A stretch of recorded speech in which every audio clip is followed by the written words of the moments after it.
Have you ever imagined what the world was like before the destruction of Sodom and Gomorrah? Prepare for a time travel to a mysterious and forgotten past, where cultures thrived and civilizations challenged their morality.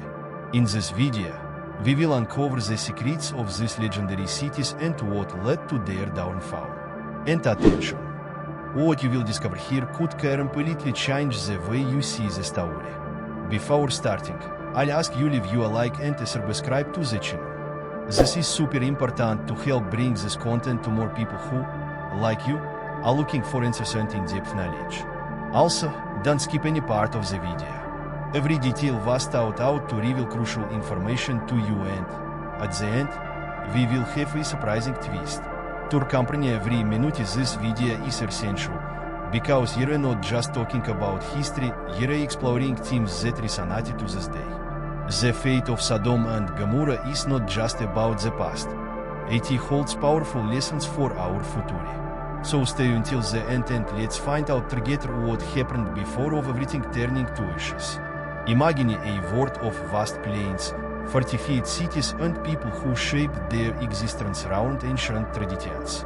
It was an era long before Sodom and Gomorrah were synonymous with destruction and sin. A time when humanity lived by its own codes, heedless of the storm of judgment that loomed silently on the horizon. In this region, located near the Dead Sea, city-states with diverse cultures and lifestyles thrived. Sodom and Gomorrah, ultra infamous, were not the only cities in the area. In effect, they were part of a confederation of 5 cities known as the Cities of the Plain, along with Zebum and Zar. Each had its own system of governance and, in many ways, were wealthy and advanced societies by the standards of the time. Daily life in these cities revolved around commerce. Due to its strategic location on the trade routes connecting Mesopotamia, Egypt and the lands of Syria, Sodom and its neighbors were vital stopping points for caravans carrying goods from one corner of the known world to the other. The riches brought by these traders were immense. Gold, silver, exotic spices and fine fabrics passed through the hands of local merchants, creating a powerful and opulent aristocratic class. However, the prosperity of these cities was not only reflected in their economy. They also stood out for a hedonistic lifestyle, where pleasures and excesses were celebrated. Sumptuous parties, endless banquets and a culture centered on luxuries and carnal desires marked the routine of the rich and powerful. Wealth brought with it a form of moral decadence. The population began to indulge in vice in an unrestrained way, delving into behaviors that would later be harshly condemned. But what led these cities to such corruption? What shaped this society so given to excess? The answer, in part, can be found in the duties they were shaped. Proletarianism predominated, with the inhabitants of Sodom and Gomorrah worshipping gods linked to pleasure, fertility and wealth. Sumptuous temples were built in honor of these deities, and rituals were intensely focused on sensual appeal and the desire for material prosperity. Human sacrifices and orgies were common in their celebrations, practices seen as normal in the search for divine favor. However, this was not the case throughout the region. In surrounding areas, such as Canaan, there were equally ancient and powerful civilizations, but with different social and religious structures. Many of these people looked with disdain at Sodom and Gomorrah, seeing them symbols of corruption that would certainly bring divine judgment. There were, however, some who warned against the excesses of these cities. One of them was Abraham, a figure who was already beginning to be seen as a prophet in the region. Abraham lived in the hills of Canaan, where he had settled with his family and flocks. He was respected for his wisdom and faith, and, on his journeys, Abraham observed from afar the corruption that grew in the cities of the plain. Many claimed that he had premonitions, as if he knew something terrible was about to happen. It is said that Abraham, upon noticing the sickness of the decline of Sodom and Gomorrah, received a divine visit. 3 angels, in human form, appeared in each stand and warned him of what was coming: the total destruction of those cities. In a dialogue that was immortalized in secret texts, Abraham tries to intercede for the inhabitants of Sodom, asking God for mercy if at least 10 righteous people were found there. But not even the small number could be found, and the fate of the cities was sealed. However, the approaching destruction did not seem evident to the inhabitants of the cities. They continued their lives of lust and debauchery, never imagining that their actions were about to invite a disaster of epic proportions. Arrogance reigned among the powerful, and any mention of judgment was ignored or treated with contempt.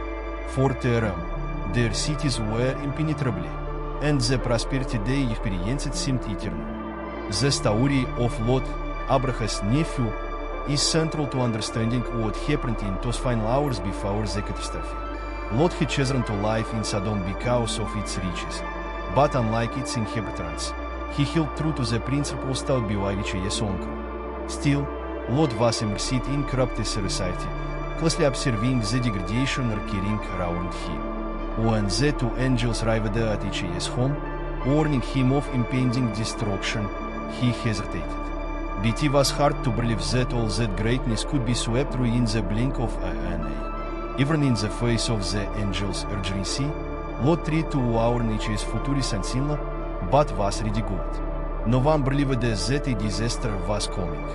The next morning, the sky over Sodom and Gomorrah darkened, and a rain of sulfur and fire began to fall on the cities. The screams of terror echoed throughout the plain, but it was too late. Those cities, once so prosperous and full of life, were turned into ruins in a matter of hours. Nothing was left but ash and smoke. But what led to the destruction of these cities? The religious explanation points to divine judgment on rampant sin. However, some theories suggest that a natural phenomenon, such as a volcano eruption or a devastating earthquake, may have been the cause. The effect that the cities are close to the Jordanian Rift Valley, a geological unstable area, reinforces this possibility. Still, many believe that, regardless of natural causes, the event was divine intervention, a direct response to corruption and the abandonment of morality. After the destruction, the region around Sodom and Gomorrah was drastically changed. The ground became sterile, and what was left was the Dead Sea, a place where almost nothing survives. The thick, salty waters are a physical reminder of the devastation that occurred there, and to this day the city is a symbol of what happens when a society strays from its principles. The impact of the destruction of Sodom and Gomorrah echoed throughout history. The lessons about morality and justice drawn from these events have been incorporated into diverse cultures and religions. These cities have become a warning symbol, an example that no civilization, no matter how rich and powerful, is immune to the consequences of its actions. In the end, the story of Sodom and Gomorrah is more than just a local tragedy. It is a universal reminder that the choices a society makes can define its destiny. And although the ruins of these cities are long gone, their memory remains alive, perpetuated by generations who have learned from their mistakes. And the question that remains is, how far is our modern society willing to go before something similar happens again? What makes the story of Sodom and Gomorrah even more fascinating is the effect that despite all the warnings, people continue to ignore the imminent danger. Arrogance and unshakable confidence in one's own invulnerability are elements that make this tragedy so relevant even today. After all, how many times in human history have powerful civilizations fallen not because of a lack of wealth or strength, but because they were lost in their own moral decadence? Lot, unlike his neighbors, was one of the few to escape the catastrophe. But his escape also came with a heavy price. After being warned by the angels that he must leave immediately, he left behind everything he knew, which is home, which is friends, and even his wife, who would become a tragic symbol of disobedience. As they fled into the mountains, Lot and his family were told not to look back, but his wife, unable to resist her curiosity or attachment to what she left behind, did. And in that instant, she was turned into a pillar of salt. What could have been going through a lot of his mind at that fateful moment? Did she look back for fear of losing everything she knew? Or was it mere curiosity that doomed her? Some scholars believe this episode represents something much deeper, a metaphor for the inability of some to let go of the past, even when the future demands a complete break. This element, in itself, creates a powerful link to our times, where many find themselves stuck in the past and unable to move forward toward their own ruin. But what about those left behind? The tragedy of Sodom and Gomorrah was not just physical punishment. It was a condemnation of an entire way of life, of a culture built on lost and disregard for ethics. The idea that a civilization can prosper and, at the same time, carve out its own demise through the corruption of its values is a recurring theme in various civilizations throughout history. Babylon, Rome, and so many other great powers fell under similar circumstances. But why aren't these lessons learned? Why does humanity seem destined to repeat its mistakes? In the case of Sodom and Gomorrah, the destruction was not just physical. It was a complete elimination of a culture, a history and a civilization that could have been prosperous if it had followed another path. The ashes of these cities were dispersed by the wind, and the ruins, if they still exist, are lost in the depths of history. Like an enigma that generations of archaeologists, theologians and historians are still trying to unravel. Some theories suggest that Sodom and Gomorrah may have been destroyed by a cosmic impact, perhaps a meteorite or an explosive natural event. Others point to the region's seismic activity, which could have caused a series of earthquakes and eruptions that set cities on fire. What's interesting is that these scientific theories, however plausible, do not diminish the star's symbolic impact. In effect, they only add to the mystery surrounding what really happened. Whether it was a force of nature or divine judgment, the result is the same. A civilization was erased from the face of the earth in the blink of an eye. It is possible that the true legacy of Sodom and Gomorrah lies not in its ruins, but in what they represent.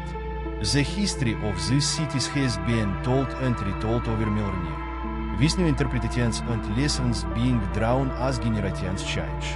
However, the core of this narrative, the idea that immoral choices and destructive behaviors can lead to annihilation, remains current. Nowadays, when we look at the great challenges we face as a society, the environmental crisis, social inequalities, incessant conflicts, it is impossible not to wonder whether we are all heading towards a similar destiny.